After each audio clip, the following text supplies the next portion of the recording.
Okay, hello, everybody. Hello, welcome to the Nerd Ledger. That's us. I'm Yeah, Cage.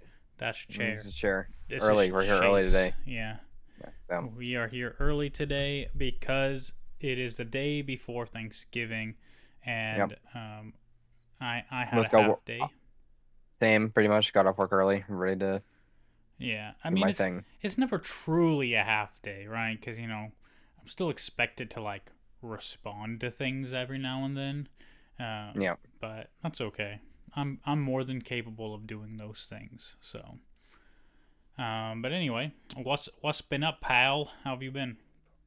not much. Honestly, like for the last 2 weeks, I've just been playing, catching up in the Star Wars game. Doing all this stuff. So that's Yeah, really what I've been doing a I lot of. finally installed the Star Wars Galaxies onto my computer. All right. Now you're gonna be a true legend, bro. Yeah, I'll put in 1 hour a year, and eventually I'll be good at the game. Yep. Teach you. We'll teach you how to fly. Don't worry. We'll get you up there. Yeah. I Yeah. mean, who knows? Who knows if that all works out or not? But yeah, Yeah. I think I did get like accepted finally. So Oh, okay. Go. Yeah. We'll play after this if you want to. yeah, we could try that. All right. Are you nervous? I don't It's know. really, it's really easy, bro. You'll figure it out. I believe in you. Yeah. And then this weekend, this Saturday, I'm going to Fan Expo in San Francisco. Um, Nice. yeah, and Chair's not coming because there's too many people. Too many Yeah, people. and I've been dealing with a lot of emotional stuff this week, so I don't want to deal with anything Yeah, that's be too much. I need some quiet time. yeah. It's too many people for me as well, but you know, I'll Yep. make it through. I'll make it through. So yeah, that'll be cool. I mean, there's lots of cool people there. I mean, Mark Hamill's there, Ewan McGregor's, and then a bunch of like voice actors from Star Wars Rebels, and the Hobbits are there. Elijah Mhm. Wood and Sean Astin and Dominic Monaghan and Billy Boyd, they're all there. Oh yeah, I'm sure you guys will have a good time. I'm sure she'll love it when she gets there. Oh, she probably won't go, to be honest. Oh, Um, yeah, I was trying to tell you the story earlier, but I don't think you were mm. interested. No, I was interested. I heard you. Like, yeah, but I can kind of understand where she's coming from in some parts, but other parts, like, it's Yeah, about. but like I respect, I gotta respect her feelings and wishes and stuff. But um, Our boy doesn't want to go. I'm surprised he wouldn't be all over that. you, I don't know which boy you're talking about. I asked Captain Hot The one, Sauce. the one Uh, without a phone. oh, bro, this guy would come up with every excuse in the book not to go. All right. I mean, that's just kind of, I don't know. That's how he is sometimes. So, Yeah. and now he's working again, so I'll just say like, "Oh, I'm tired. I'm not feeling good." Blah blah blah blah blah blah blah blah. So, Yeah. but yeah, I'm checking around to see if anyone else wants to go. If no one wants to go, then my wife will come with me. But Mm, she doesn't want me to go alone. Um, good. so she'll go if I have no one else to go with. There you go. But yeah, so that should be fun. But yeah, other than that, I mean, I haven't. I don't know. There's not. I mean, I don't really have. Do you have plans for Thanksgiving? Are you doing anything? I'm just gonna go into Safeway, get a rotisserie chicken, some mashed potatoes from the deli, and bring them home and have a Thanksgiving dinner with the dogs. All right, that's I'm home fair. alone for Thanksgiving, so Oh, I'm gonna take care of the your dogs. family's all out and they didn't invite Yeah, you. they're all almost. No, they invited me. I just didn't want to go because, to be Oh, honest with you, like they go down to Los Angeles, so it's like a 5 hour drive, hmm, and then we're cramped into this little apartment forever, and I just hate it. I don't like it, man. hmm. That makes sense. Yeah, So, yeah. We did our Thanksgiving already, like on Saturday. So mm, we are. I've made two turkeys already. good. And They turn out good. yeah, I mean, it's like a process. It's like a 2 day process or 3 day process, depending on all the steps you want to take. But Mm, I didn't want to take the extra steps. So for me, it's a 2 day process. And yeah, I had to do that twice in like a week, which, it's fine. But then, like, they're like, oh, well, we're going to have a holiday party in December. You should make another one. I was like, Jesus Christ, man. Like, it's a process. It is a process because, like, like I don't know how it was for you growing up, but like for me, it's like you go to like your grandparents for Thanksgiving, and then like you'd get turkey, and it'd be like cold and dry and not very good, and you'd have to like load that bitch up with a bunch of gravy to make it edible. And I feel like that's a lot of people's experience. It's just turkey is just dry and not very good. Mm. So I have a process. It's not an original process. It's a process I've worked on over a couple of years, but it's not like my idea. Like it's common. A lot of people brine their turkey, and I brine my turkey. And so Mm. that's like depending on the weight of the turkey, it's like a 13-hour process to brine it. So you put it in like a solution with like salt and like a bunch of herbs and other shit, and you can use like water, or you can use like chicken broth or whatever, like to to add all that stuff into, and you put the turkey in there for like pretty much like an hour per pound. And then when you take it out, you have to wash it and clean it off, because if you don't, it'll be incredibly salty. But essentially Mm. what brining it does is breaks down a lot of the fibers in the meat to make it more juicy and tender. Yeah. And Yeah, so the turkey I've always had at family houses is always really dry and not very exactly. exciting and very boring. Yeah. So then that's why I do this process. And then the step I skip, because I don't want to do it, is you can like put like olive oil on the skin after you wash it, Hmm. and then like inside the cavity with like salt and pepper, and put it in the refrigerator overnight, and that'll help it get a little more crispy. Mm. I skip that part, and I just wash it, and then I inject it with chicken broth and butter, and then I rub butter and salt and pepper and rosemary under the skin onto the breast meat, and Mm. then I put olive oil in the cavity with salt and pepper, and then I rotisserie it, which it comes out really, really, really good, and it comes out nice and juicy, and you brush it with butter and stuff as it cooks. So a lot of butter, and yeah, when it's done, you just let it kind of rotate with no heat for like 5-10 minutes to let Mm. it settle, and let the meat rest so that the juices stay in, Yeah. and then carve it up, and it's nice and delicious and juicy, and everybody loves it, and they want me to Do you make just it all the time. So do you do stuffing? no, so I do recommend stuffing a turkey, but I Mm. don't recommend using the disgusting dripped on vegetables to make stuffing. Make it with fresh vegetables.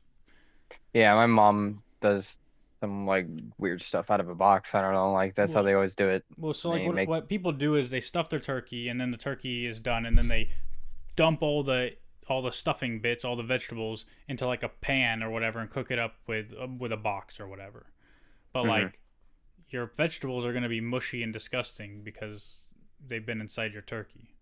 Like Yeah. I believe in stuffing the turkey to flavor the turkey as it cooks, but like I wouldn't use Yeah. that to My then make mom, I don't stuffing. know what she yeah, she puts in the stuffing like she makes it out of the turkey, I guess. So you're saying is like you don't like the stuffing inside the turkey like at all? Because that's how the stuffing is cooked and like how she's always done it is That's like how a it's lot of made people inside. do it. Yeah. I wouldn't eat it anyway, regardless. But I think if I was gonna make stuffing for people, I would cut fresh vegetables Mm. and make fresh stuffing. Like you can still like use drippings from the turkey if you want to season. I use the Yeah. drippings to make gravy, but you can allocate some of the drippings to then season your vegetables. But I would always use fresh, crisp vegetables. I wouldn't use what's in the turkey because uh, I just think they get mushy. Mm. Yeah. Um, Mm. I, Texture works a lot. yeah. So I mean, it depends what people like. Honestly, like some people love that, but I don't think I think it'll always come better if you use just fresh vegetables, and then you can obviously cook it with like drippings from the turkey to season it and make it taste like that. Mm. But I think people probably prefer crispy celery and not mushy melting celery. Yeah. But hey, to each his own. But yeah, I do Yep. I do think stuffing the turkey to to flavor the meat as it cooks is good. But I wouldn't then use that stuffing. I would throw that shit away.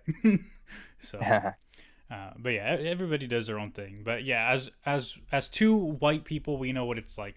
Thanksgiving traditions. It's cold, Yeah. not very good, kind of dry turkey, and Well, it's awkward not stuff. cold. It's always served hot, but you're right. Like, it's always Eh, just really dry and it's not very good. And, I'm just sick of that's another thing I'm sick of, like, is just turkey in general. Like, I really feel like it could be made a lot better than it's being made, but I'll, yeah, a lot of work people on it. don't like turkey because they've never had good turkey. Yeah. I I'll don't make mind turkey. I've I'll had make you good good turkey. turkey. Like, I'll make you'll you. think you'll say it's like blasphemy, but like, sometimes the sandwich stuff out of the package, like, it's still good to Oh like put on yeah. sandwiches and stuff. Oh, It's and like ground tasty. turkey. Yeah. Ground turkey Yeah. is very good and it's full of protein. I mean, I like people get weird about like turkey, like turkey meat as like for like turkey burgers and stuff like because a hamburger is obviously going to be better than a turkey burger. Like it's going to taste better, right? Yeah. But like it depends. Like if you use ground turkey for like a pasta dish, it's really good. Hmm. Like in my opinion, not like a stroganoff, but like anything with like that's like kind of like macaroni and cheese ish with some ground turkey is good. A lot of protein, very good for you. And I mean, the mac and cheese isn't good for you, but the ground turkey is. So Hmm. yeah, I don't know. But anyway, I don't know if we're done with our holiday segment or not. But Yeah. yeah, Thanksgiving is always interesting, like time of year. But I'm glad I don't really have anything to do. We're gonna do so. I don't know if you know what this is, but in the Sacramento area, every year there's something called Run to Feed the Hungry, and so it's on Thanksgiving. Like you meet up and you walk, obviously in these very rich neighborhoods, but it's like a 5K, and like some people run, some people walk, and so like we were gonna go. I mean it's like $35 a person, but because my workplace sponsors it, they're like one of the Hmm. sponsors. We got like free registration for it, and so we're gonna go. And I got an email yesterday saying that there was a legitimate threat that Hmm. they received an anonymous threat of like a bombing or something or a Nice. shooting that's gonna happen. Like, and they're like, we're working with like the Sacramento Police Department and the FBI, and we're still gonna go on with the event. And I was Ooh. like, okay. And then it said, if you don't feel comfortable, feel free to do it virtually, like do the There you go. and I was like, bro, I am doing this virtually. Fuck that shit, bro. I am Yeah. not dying tomorrow. And if Yeah. I do, it's not because I went there. So, I mean, like I don't think people should like um let fear dictate their lives, but at the same time like if you know that there was a threat, like for me I'm like, well, I'm going to avoid that place Yeah. personally. But like for people who are still going, like that's great for them, and hopefully, like there was no legitimacy or like they were able to stop it before it happened. I don't know. I mean, they're like we're gonna have increased security and police presence and stuff, and it's like, well, okay. I will do Okay. this Yeah. virtually. And also Yeah. like you're not supposed to bring your dog there. Like some people do, they don't give a fuck anyway. And so doing it virtually, I can just walk my dog, I can just walk. Go walk a Hmm. 5K, and then he'll want to be carried at a certain point probably, but it's okay. It's cuz he got widow wakes. Hmm. Yeah. Um but yeah, anyway, nerd stuff, yeah.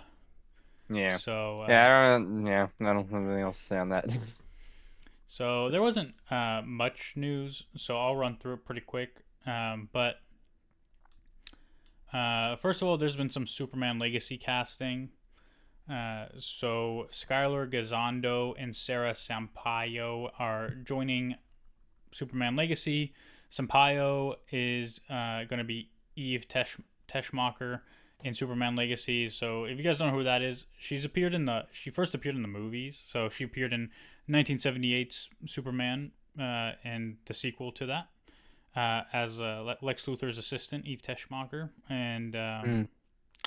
yeah, eventually she became Superman's love interest. But she was created by Richard Donner way back when for those movies, and so now she's going to appear in Superman Legacy, and then the other guy is playing Jimmy Olsen, Yeah. Skylar Gasondo, and so neither of them have been in anything particularly popular. I don't think the girl, what's her name, Sarah Sampaio, She's a Portuguese model. She's worked with Victoria's Secret. That's all I know about her. So, Mm. Cool. yeah. But then you had asked. We were talking about like last week or a couple weeks ago. We were talking about you were like, oh, who's that guy who played Tolkien and whatever. Yeah, yeah, that's what I was gonna bring up actually. He's gonna be Lex Luthor, right? Right. Yeah. But Yeah. I don't. Why were we talking about him? You said he'd be good in something, or like you asked him. Uh, Reed Richards maybe. Hmm. Yeah. So yeah, Nicholas Hoult, who played Beast in the newer X-Men movies, and he played Tolkien in that biopic. Mm. Um, And that was he's a really good biopic, by the way. If you haven't seen Tolkien, you should go and see it. It was really good. I At haven't least I seen it. personally, I was gonna see it, but I just never ended up I seeing really it. enjoyed it. I would definitely say it's worth like a little rent for like $3. It's like I think $3 on YouTube. Yeah, I'm So if sure you ever it's get, on one of those streaming things for free yeah, it's really somewhere. good though if you ever have something to do. Yeah. But yeah, Nicholas Hoult will be playing Lex Luthor in Superman Legacy, and apparently he also was up for the role of Clark Kent. Um, Hmm. so hey, maybe I view those things as a good thing. Like when someone auditions to play like the hero and they Hmm. get cast as the villain, they usually do a fantastic job. Case Yeah. in point, Loki. Tom Hiddleston applied for to be Thor. Not applied, but he He, auditioned to be Thor. he wasn't yoked enough. Yeah. So that is very interesting. Um, eh, and then Robert Kirkman. People might not know who that. Robert Kirkman created Invincible. He's a great, well known comic book writer and creator of many different things in comics. And he like just kind of nonchalantly confirmed that Steven Yeun is going to be playing Sentry in the Thunderbolts movie. Hmm. Sentry is essentially like kind of like Superman, not really. And he has like this evil alter ego, not really an alter ego. He like transforms into like this enigma kind of thing. Uh, it's interesting. Sentry is an interesting character.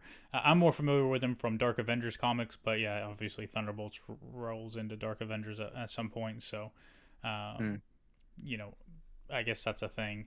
And then this is a rumor, and I don't usually talk about rumors because I think they're Yeah. stupid. And the only reason I'm talking about it is because I actually appreciate how this was reported, not by the sites who report it, but by the person who announced it, pretty much. Hmm. Um, and even this headline or whatever, like, is kind of misleading because we talked about this last week or the week before too. Is like when people post certain headlines, like they're making it seem like they're making people believe it's true, right? Hmm. So like this headline is Mads Mikkelsen is reportedly up for the role of Doctor Doom in Marvel Studios' Fantastic Four reboot, and a lot of people will read that and go, "Oh, so he's gonna be Doctor Doom," but that's not what they're saying at all. And so there's a guy. His name is John Campia. He's on Twitter, but he does like a podcast kind of show as well, and he's also like a scooper in the industry, which is like they get like they talk to insiders and get scoops and put out news, right? Hmm. And so this guy John Campia, this is what he said. He said, "What my source confirmed to me is that Marvel has talked to Mads Mikkelsen about Doom." And then he says, well, this is what I appreciate. He says, "Now to be clear, I'm sure they talked to a dozen people. They did not tell me that he has been cast as Doom, not at all. But they were able to confirm to me that he is one of the people they talked to for Doom." Hmm. So it's non-news. It's not news, right? This is not news. Like literally, Marvel talked to somebody among many other people, right? I just Yeah. appreciate how this guy reported it. He's not out there just saying like, "Oh yeah, dude, I know for sure Mads Mikkelsen. Oh, hey, watch out. He's probably gonna be Doctor Doom," right? Like that's what so Wasn't many of he? these people do. Wasn't he the evil sorcerer in the first Doctor Strange? Yeah, he was I what's don't his read name? the comics, so I don't know his name. Uh, it wasn't Caius. It was something. It was Kai somethingness. What was his name? Chase? Do you know? Do you know? Jesus, I don't remember his name. But yeah, he was that guy. Hmm. Um, Caecilius? That sounds wrong. I don't remember. But yeah, he was the one of the villain. I mean, the main villain was Dormammu, of course, but yeah. Yeah. But yeah, that's a Dormammu. I've come to bargain, yes. Yeah. And then the last bit of news is that Dave Filoni has been promoted to Lucasfilm's chief creative officer. Uh, Yay. Maybe. I don't know. yeah, so he's going to be working directly with Kathleen Kennedy and Carrie Beck to oversee and develop the next generation of Star Wars shows and movies. He said, in the past, in a lot of projects, I would be brought into it. I would see it after it had already been developed a good way. He continued, I'm not telling people what to do, but I do feel I'm trying to help them tell the story that they want to tell. I need to be a help across the galaxy here, like a part of the Jedi Council almost. So, yeah, I think it is a good thing. He's also still working on his Star Wars movie, so that's a thing too. Mm. He didn't like abandon that just so he could, be chief creative officer. Um, Yep. but yeah, I think it's very good news. Ugh, excuse me. Do you think it's good news? Do you? Yeah, I mean, I hope I hope for the best. That's all I can really say at this point. Ahsoka, I didn't think Ahsoka was the greatest stuff, and Mandalorian season 3 and season 2 had some issues. And the Mandalorian season and a half or Book of Boba Fett was just a fucking raging dumpster fire. Like I watched it again, and man, there really is too much emphasis on those swoop gangs, and Boba Fett really is just too nice of a guy. I think that's just what that show suffered from. You're kind of expecting him to be like a hardcore gangster, and he's just like this big old softy. Also, Bib And Fortuna got fat as fuck. yeah, that too. And it's just all kind of the coolest part of that show is Cad Bane. I think that's about it. Absolutely. Yeah. And So Luke. and Luke. Well, I don't know about that one, but well, that's season 2 though. That's not middle. That's not Boba Fett, right? He was in Book of Boba Fett. Remember, he's training Grogu. Oh, that's right. Well, I don't know about Luke. Makes him like I'm opposed to that shit. Yeah. But whatever. Um.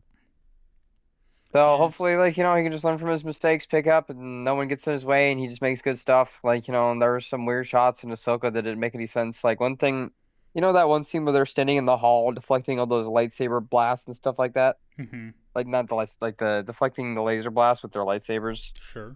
Like that shot happens all the time in Clone Wars and Rebels, where they're like, standing there deflecting for a few seconds while talking to each other. Mm-hmm. And it seemed like he was trying to port that over, and I just don't think it can because you can't make something as fluid as you can in the animation as you can in real life. Like their blocks look so stiff when they're Yeah. talking; it All of looked all really of it awkward. looks stiff. All Yeah, of it. Like for me, like the single biggest problem with like any lightsaber stuff in most of Ahsoka is like all of it. Not all of it. Most of it just seems so stiff to me. it does. Yeah, and a lot of the fights Like were either really good or really bad. Like that's how it seemed to play out. like nothing seems fluid. You know, Yeah. like when you see like Hayden Christensen with a lightsaber, everything is so fluid. Like same with Obi-Wan, right? It's like everything just flows. Whereas like when you see like Rosario Dawson as Ahsoka, like it feels like it's like very like one, two, three. Like everything is feels like you're just going through a move set on purpose, Mm. right? So like even though like that's how it is, right? Like we know that like there are move sets that they're going through. Like it's one thing to like make it look like that and one thing to make it look like just fluid. Like, there's flair to it. Yeah. Right? And there's not always flair, but like Well, there was Flair like in the in the lightsaber fight prequels in there are. episode three, and even in some of the older stuff, like the fight between Luke and Darth Vader, I thought was a pretty good lightsaber battle. It was Yeah. a little But bit I more mean slow, a little bit more samurai, but it was still pretty like exciting. There were still flips and shit going on. even like Count Dooku, who's like one of the world's greatest swordsmen, right? Like Mm, he has flair. Like it's not yeah, all stiff, like in like one dimensional. Like even his lightsaber battles, which are like, if you're like the greatest ever, like you're gonna be like by the book, like these are the things I do, right? Like, yeah, but even him, he has flair to the way he fights, right? yeah. Like, you know, I don't know. Uh, it all seemed very stiff to me. But Yeah. I mean, I still love the series. I still think Ahsoka was a success overall. Yeah. So No, I definitely like, they're like that last episode was really great. And they just set up a lot of stuff, so hopefully, they'll take it and run with it. Daniel's calling me. Are we shocked? Are we shocked? No. I'm not answering. Bitch, I'm busy. But yeah, that brings us, I guess, because we have no news, that brings us to a topic. A topic. The Uh, topic. well, yeah, it's a topic. So for people who don't know, there was like, I don't know if it wasn't like widely reported, but there was an interview or like a podcast show with Matthew Vaugn on it. And Matthew Vaugn, he did the Kingsman movies and he's done a bunch of other movies and he's got stuff coming out and whatever, right? And so Matthew Vaugn, he was on a podcast and he talked about like the possibility of rebooting the original Star Wars trilogy, Yeah. right? And so pretty much what he was saying is like Star Wars is about the Skywalker family, and he believes that what Lucasfilm has gotten wrong with their desire, like what he thinks they've gotten wrong is their desire to expand the franchise. And Mm. so what he was saying is like, well, we have James Bond. Like James Bond gets recast all the time. We redo James Bond stories all the time. Mm. We're all talking about who's going to play Wolverine next. But then we act like the characters in Star Wars are like untouchable. Yeah. Like we can't ever redo that for a new audience. Yeah. And so that sparks a lot of conversation and a lot of like, Controversy. well, controversy, but it makes people kind of think and go like, should we be able to remake those movies, and if we do, when's the right time? And like I think we're at a point in time where people kind of look at things and say there's no originality in movies or TVs. There's no like nothing new happening, and when people do new things, like they aren't very successful. But we're also just tired of being fed the same thing over and over, and so you'll get people whose response is immediately like, why can't we do something new? And then the response to that is, well, look at the sequel trilogy. Yeah. Right? Like they tried something new, right? And you can have these arguments all day where people say that they Yeah. weren't actually that new, blah blah blah. Yeah. Yeah, that's what I was gonna go for. Like in the first movie, they blow up the bigger Death Star. Yeah, I mean, There's some people saying that planet that the Starkiller base is built into is the planet where all the freaking lightsaber crystals are, Elos. Did you know some people say? Did you uh, know if that was a thing? Is that actually true? I don't know if that's true. I don't know if that's where Okay. Starkiller Base was built. But I do think there's so many stories you could tell between Return of the Jedi and the Force Awakens, right? Like, and we're getting some of those stories now, obviously with like the Moff Gideon stuff and like Thrawn returning somehow. Yeah. Somehow Thrawn has returned. Like, Sith cloning.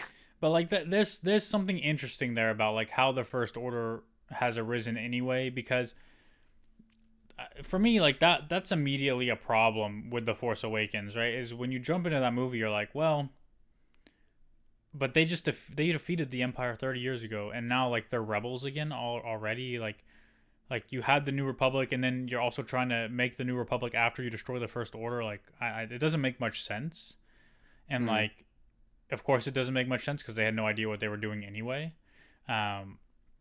But it seemed like towards the end they're like trying to kick off after the Rise of Skywalker. Okay, well here's like the New Republic stuff.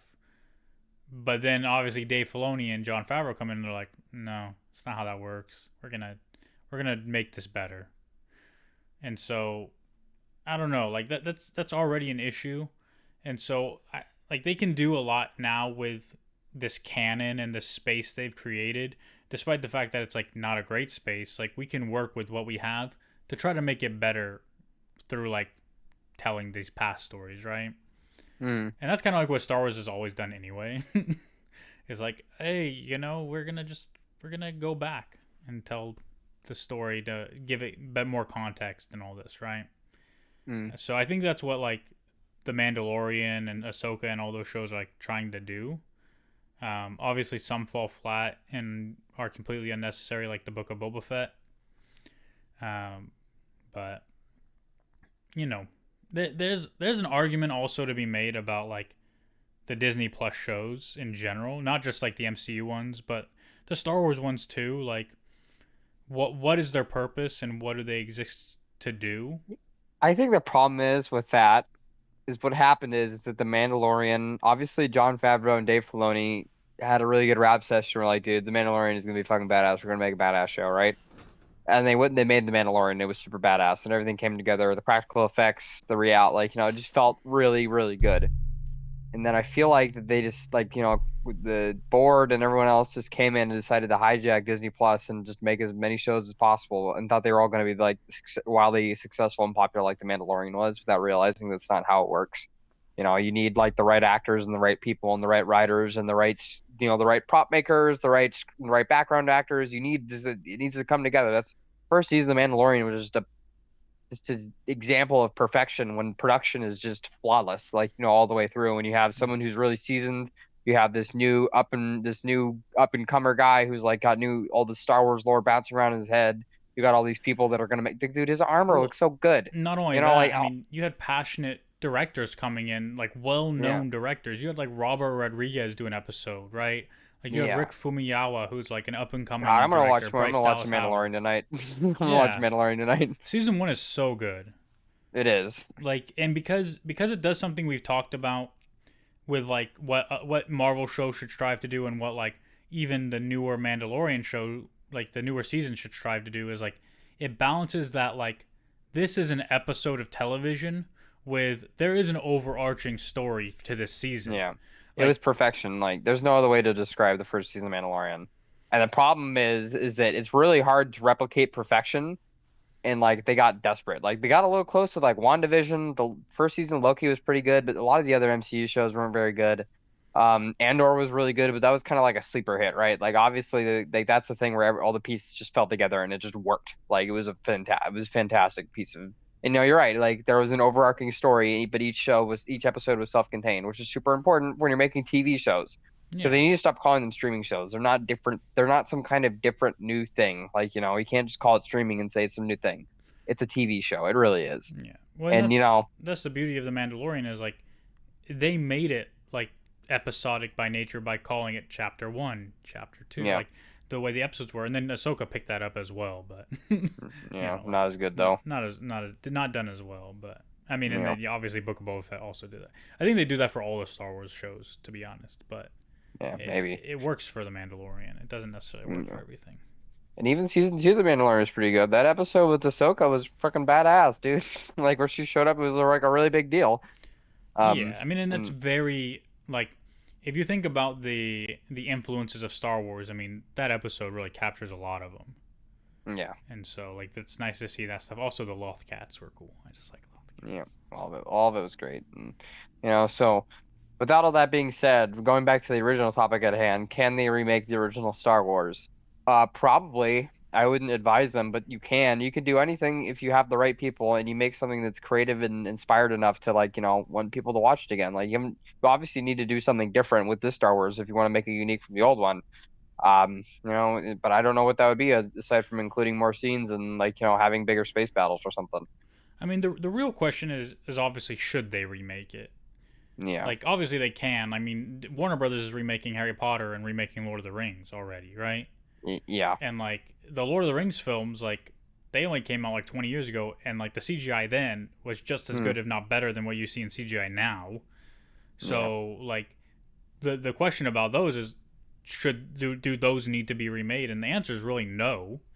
But for a lot of people in the industries now, and like the way that Matthew Vaugn put it, I think is what puts a wrench in the works, or whatever, a span. I don't fucking know.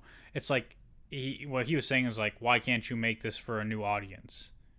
And that's the interesting thing to think about, is like, most people who like Star Wars, you know, weren't around when it was made now, right?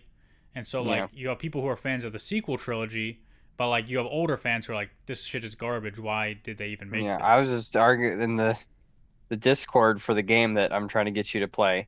I was actually arguing with someone yesterday about like, like it just really seems like a lot of old people are really opposed like to anything outside of the original trilogy. There's a lot of Yeah. those people on here. There's a lot of those people on this game too because it's set like, in the Galactic Civil War times.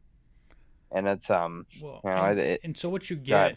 what you get when you do this is like, to me, remaking Star Wars, like the original trilogy, would have the same effect as doing the sequel trilogy. Like it, Well, people, here's the thing. Do you think if the sequel trilogy was handled maybe a bit better, maybe a bit more competently, and shot well and done well, and the characters all had their payoffs that needed 3 movies to set up for, and there were good scenes and heartwarming things that were Star Wars but a new twist? Do you think like there's that to talk about? We talk about the sequel trilogy, but the problem with the sequel trilogy is that it was fucking awful because it was a fucking shit show. Like, I, you know, I don't there's no, disagree, but yeah, I do think that like no matter how good those movies were, people you would still have an overwhelming number of people who just hated it because yeah. it's Yeah, something new. yeah, yes and no. I think yes, I understand what you're saying, but also no, as in these people, like, the problem is for a lot of these people on the internet, there's little nuggets of truth in the things that they say. But for the sequel trilogy people, there's a lot of like huge giant boulders of truth. So it's a lot harder to just dismiss them outright as haters. Well, Um, this is something is like really good and it's really good, you're able to defend it a lot easier, I think. Like I was trying to defend Ahsoka and he was saying, well, this episode is this bad and that's right, and this stupid and motivations and what she just fucking stays on here and like leads these bandits now. Like that's just stupid resolution or a plot. And like, when nobody knows what's going on, it seems like just setting up for the second season of Ahsoka or whatever. And like, he's not wrong. right. I don't want to admit that he's right because it's in the argument on the internet and that's not what you're supposed to do. But he's not wrong. So Yeah, like the thing is like when people attack the sequel trilogy, they say stupid things. And it makes yeah. it like to me it invalidates their arguments, right? Because you can start from a place of being correct and then easily go to a place where you're just wrong, right? So like we could say, well, there was no plan, and because of that, the sequel trilogy suffered. But then once Mm, I start saying, well, they also were woke because they had a woman become a Jedi, I'm wrong now. Like that's not why it was bad. It wasn't bad because of Rey. It wasn't bad because the Force Awakens set up all these things that didn't come to fruition in the Last Jedi. That's not why it was bad. Because the Force Awakens, there was no plan. There was no plan moving forward from anywhere. Like the biggest mistakes they made, the reason why the sequel trilogy as a whole fails is because there was no plan and they hired the wrong people. And this is yeah. what we talk about all the time. I mean, you mentioned it just like 20 minutes ago. The reason why the first season of The Mandalorian is so good is because they hired the right people. Yeah, and there That was a that's plan. it. Right, yeah. That's why it succeeded. Whereas you brought in J.J. Abrams, who said, I never want to do a Star Wars movie. Yep. You let him do a Star Wars First movie. first mistake. He said, I'm doing this movie and then I'm done. And then you brought in Ryan Johnson and said, do whatever the hell you want. And we don't have a plan. We don't have any notes for you to follow. Just do what you want. And so he made a movie that he thought was good, um, which wasn't, again, to me, it's not a bad movie. It's just not a good Star Wars movie. And then you bring in Colin Trevorrow and have him write the Return of Skywalker, Rise of Skywalker, and you say, not really feeling that. Let's give JJ a call. And JJ Abrams says, well, I didn't have a plan for any of this shit, so what do you want me to do? And they're like, well, people hated the last movie. Can you just fix it? Mm. And then here we are, right? And like, Yeah, and then here we are, and that's the fucking problem. Do you think if there was a plan and they had the right people though for this remake, that they could probably do something pretty good? I think they could. I'm absolutely, opposed to but it because I think that they should just make a whole new Star Wars movie, but that's just right. me. But Like, again, the key to all of this is the key thing that Matthew Vaugn said is for new audiences, which tells me that when you remake the trilogy, it's not for the people who like the original trilogy. It's not for those Star Wars fans, so they're gonna hate it anyway, right? So like, if going back to the question of should they remake it, well, it depends who they're remaking it for. Because if they're remaking it for Star Wars fans, then no. But if they're remaking it again for new audiences, then why not? Because you're not making it for those people who are going to be angry at you anyway. The people who are like, oh, this is sacrilegious. You can't do this. You know, you're destroying something we loved growing up. You're never going to make those people happy anyway. So if you're not making it for them, then fuck them, right? Like, that's bad business generally because, well, I mean, you don't want to, alienate parts of the audience that you might want to come see the movie, right? But to be honest, they're going to go see it anyway because they need to watch it to then tell you how much they hate it, right? Yeah. And so you're making it for the people who currently like the sequel trilogy, for those new fans, for people who want to like Star Wars now. And those new fans, I mean, they don't care about the flaws in the sequel trilogy because to them, that's what Star Wars is. Just like us growing up, we didn't care about the flaws of the prequel trilogy because we love Star Wars, right? And that's not to say like the sequels are better than the prequels or the same level. Like personally, I think the prequels were well done, and I love those movies, but they're not without criticism. They're not above criticism. Like there's weak stuff in those movies, but ultimately it follows George Lucas's vision and a plan, right? Which makes the movies more cohesive and makes it more interesting overall. The sequel trilogy, no plan, less cohesive, doesn't feel as significant, but I watched those movies as a grown adult, having watched Star Wars all my life, whereas a lot of people were like watching those movies when they're 6, 7, 8, 9, 10, 11, 12 years old, and they love them. And so if you're rebooting the original trilogy for kids growing up now, they'll be happy. They'll love it. But if you're making it for Star Wars fans, they'll all hate it. Yeah. I just think it's what you got to do is go and say this isn't your grandfather's Star Wars and just do your own thing. I think that's the most important part. Like, if you want to recast Leia as a Jedi or whatever, I guess like it just depends on how you can do it. If you can pull it off right, if the story feels organic, and if everything just feels right. And if it does, it'll be a good production. If not, like, you failed and everyone will clown on you for the rest of your life as the guy who tried to remake Star Wars and just flopped. Yeah. For me, it's the reason why Star Wars to me is different than Harry Potter and Lord of the Rings is because Star Wars is the original concept. Right? Like how do you change Star Wars? How do you change the original trilogy? Like there's no other source material to go to be like, we could have done this differently. We could have done that differently. Like Lord of the Rings, you can look at the movies and then look at the books and say, well, look at the things they changed and look at how they did this differently. We want to include this. We want to exclude this. We want to do like you can make an entirely new interpretation of the Lord of the Rings based on what was left out from the books or based on the characterizations of Aragorn or other characters that were like completely different from book to movie. You can do the same thing with Harry Potter because you have all that source material. You can't do that with Star Wars because Star Wars is the source material. Yeah. Like what do you want to change? Are you gonna like how do you make that movie without just making it an exact copy with new actors and new graphics? I don't know, man. We wouldn't know any of that stuff until like it's made. Yeah. So all you could do is just remake the graphics better, like and just do everything a little bit sharper, add a few extra scenes maybe that you think people wanted to see. Like what I'm sure they're going to do with Harry Potter is because there's a lot of Harry Potter that they snipped out, to make the movie, which is what they got to do to make a good movie.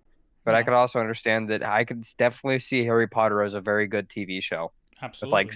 With 7 seasons and that goes a lot more deep into the Hogwarts lore and all that good stuff. Yeah. Same with Lord of the Rings, to be honest with you, but it would have to be like 24 episodes, and each episode would be an hour long, and no one has the balls to do that. So, fucking pussies. I mean, yeah. I mean, instead they make the Rings of Power a show that they don't even have the full rights to tell the story they want to tell. So, I mean, yeah.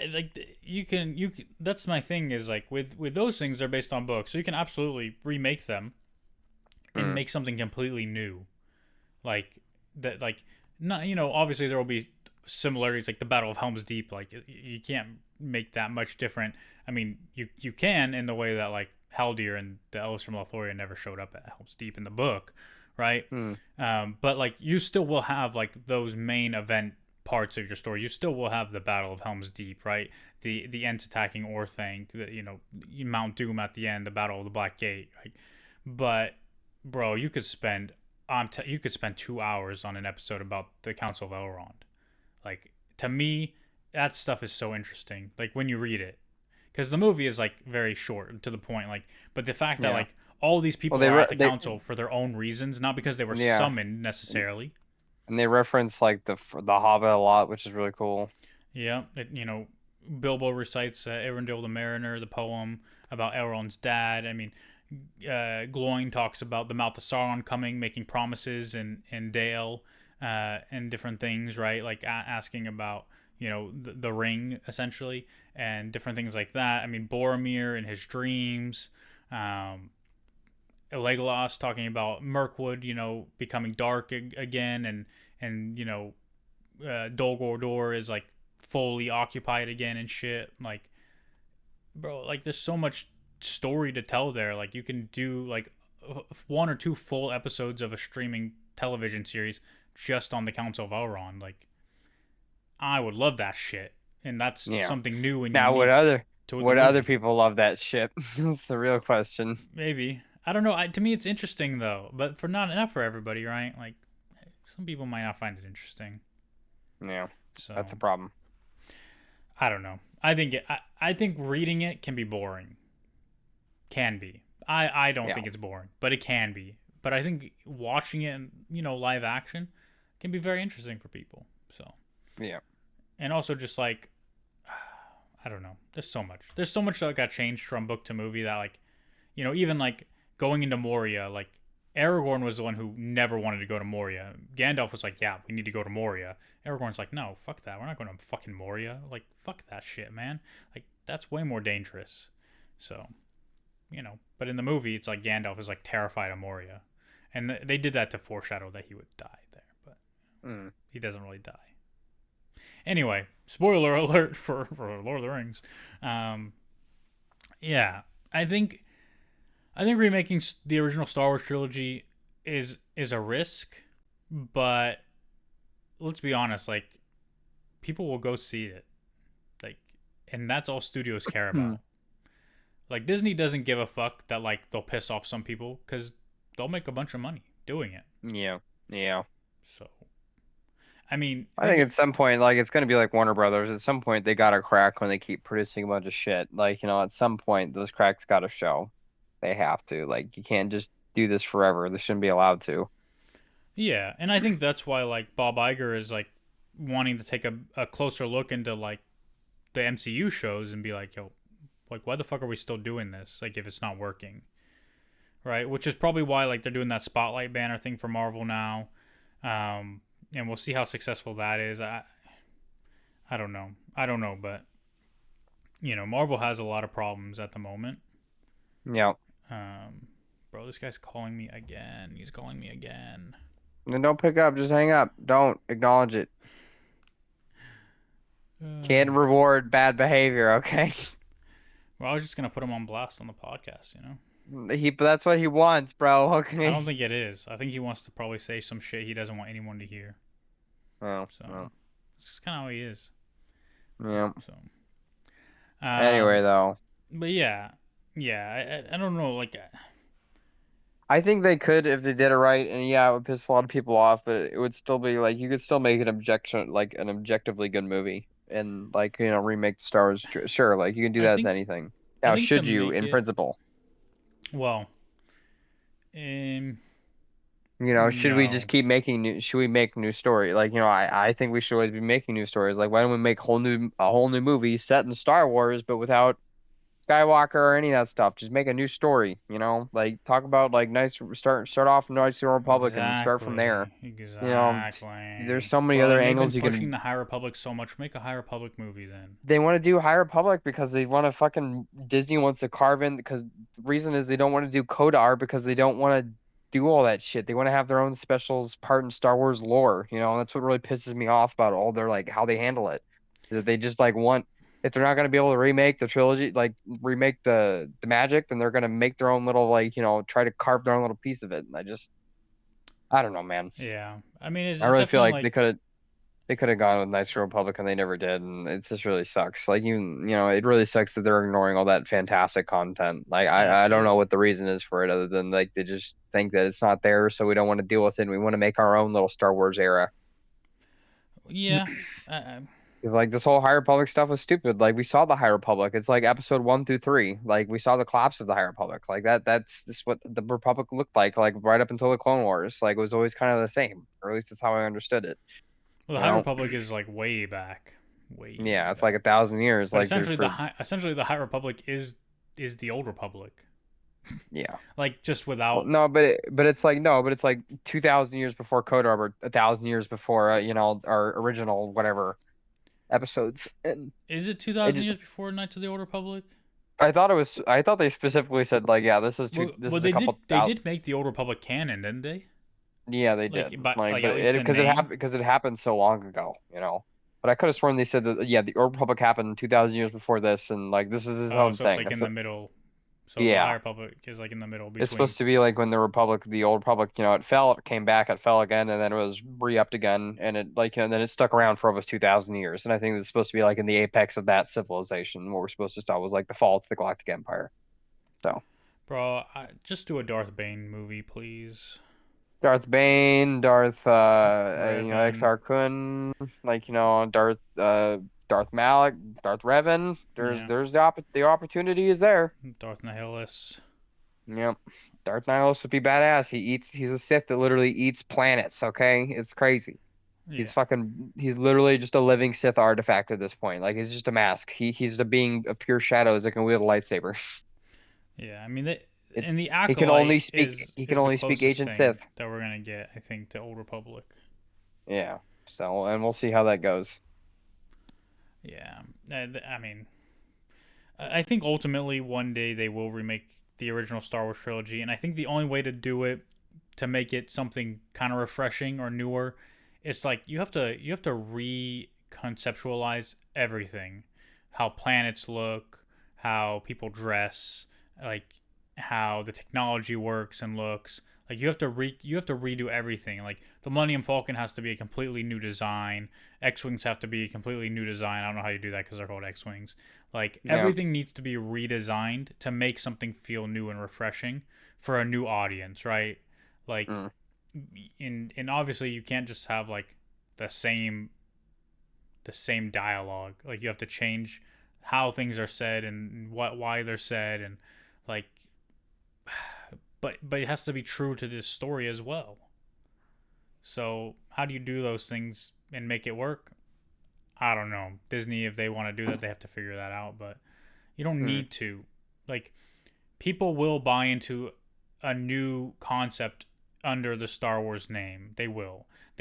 Despite the fact that we can sit here and say we didn't think the sequel trilogy was great, it was wildly successful Mm. box office wise. People went to see those movies. The Force Awakens made $2 billion. You don't make $2 billion because you're making a, because people aren't interested in Star Wars anymore. Like you don't need to release a New Hope 2.0 to make money. Yeah. So, and I promise you, if you released a movie called Star Wars: The Old Republic, people would go see it. A lot of people. So, Yeah. not everyone, of course. I mean, there are going to be people who there are Star Wars fans who've never heard of the Old Republic. There are Star Wars fans who've never played those games, who don't know anything about it, who don't recognize it at all, but it's Star Wars. It's still Star Wars, Yep. And you right? could have giant Jedi Sith army battles. Yeah. Yep. So, I think that honestly, I mean, there's not much else to say about that topic. I think we covered every good point we could. But future topics we can talk about. Should Marvel abandon Kang? Yeah. Uh, and I don't feel like I that's don't a know. very long conversation, but I feel like they're going for it, whether or not we say anything or not. So I don't well, know. I mean, it's two things. One, don't rush Doctor Doom, please. Yep. And two, uh, they can easily get Dispatch of Kang easily because most fans who are fans of the MCU don't know who Kang is and don't give a fuck. Their only introduction is in Quantumania, which nobody saw, to be honest. It only made like 250 million. No, it made like 400. But like again, it was not a great box office success. So there's not a lot there. A lot of people don't even watch the Disney Plus shows.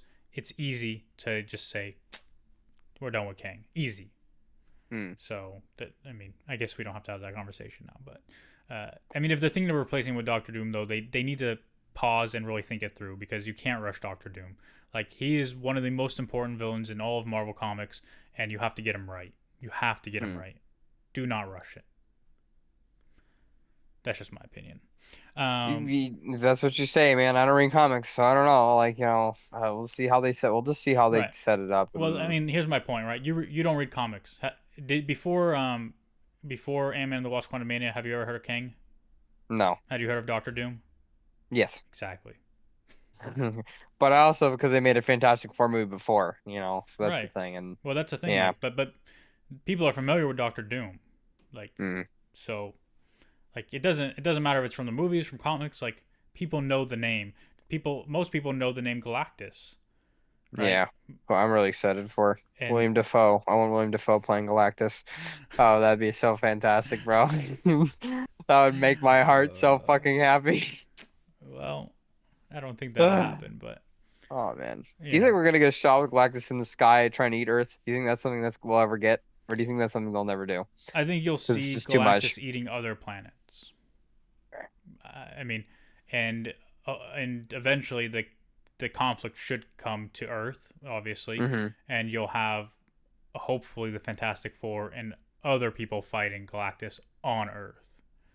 So how do they fight him when he's that big? Like, do they literally fly up in the sky and start beating his face and stuff like that? Like, how does that work? So it depends on the comic or the story, like because there are versions of Galactus where like he's literally just a giant monster walking on Earth as he Hmm. consumes it. And then there are other ones where he's like a giant entity in space, like the Celestials in the Eternals, who's like just devouring worlds, right? Mm. But you can't like really fight him if he's in space and he's just like slowly consuming your planet's mass, like because then you're gonna lose part of your planet anyway, right?